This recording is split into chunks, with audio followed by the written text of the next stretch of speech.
ជំរាបសួរក៏សួស្ដីអ្នកនរគ្នាបាទថ្ងៃនេះផងដែរគឺមកតែការត្រេនអ្នកនរគ្នាក្នុង channel YouTube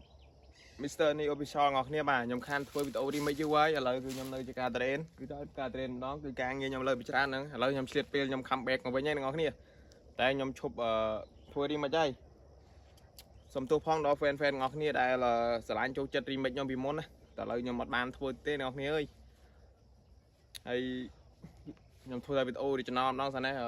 តែការត្រេននៅចុងមេឃអ្នកគ្នាគឺការត្រេនអត់ហើយវីដេអូនេះដែរផ្ញើជូនតែបងfan ណាដែលឃើញការត្រេននេះអ្នកគ្នាបើអ្នកដែលនៅការត្រេនអាចអូមឡងវីដេអូនេះបាន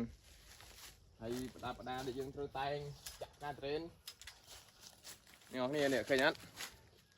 មិនមែនដបងសឹងខុងណានេះគឺកត្រៃដើម្បីយកមកចាក់ការត្រេននៅចុងមេឃអ្នកគ្នាឥឡូវមានអីដែរចាក់ចឹងមកបញ្ជាក់វីដេអូនេះផ្ញើជូនតែអ្នកដែលអត់ដែលដឹងថាត្រេនគេធ្វើមិនទេអ្នកនរគ្នានេះគឺជាការត្រេនដែលខ្ញុំធ្វើការរងថ្ងៃហើយនេះដើរកាត់ចុងមេឃចឹងអ្នកនរគ្នាពេលដែល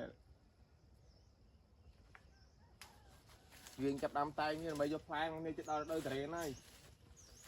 ត្រេននេះខ្ញុំសុំលាក់ទីតាំងសិនអ្នកនរគ្នាចាំជួបគ្នាលើវីដេអូទីតាំងក្រោយៗទៀតហើយអ្នកនេះខ្ញុំយ៉ាហើយខ្ញុំពិតជានឹកអ្នកនរគ្នាមែនទែនកុំភ្លេចជួយ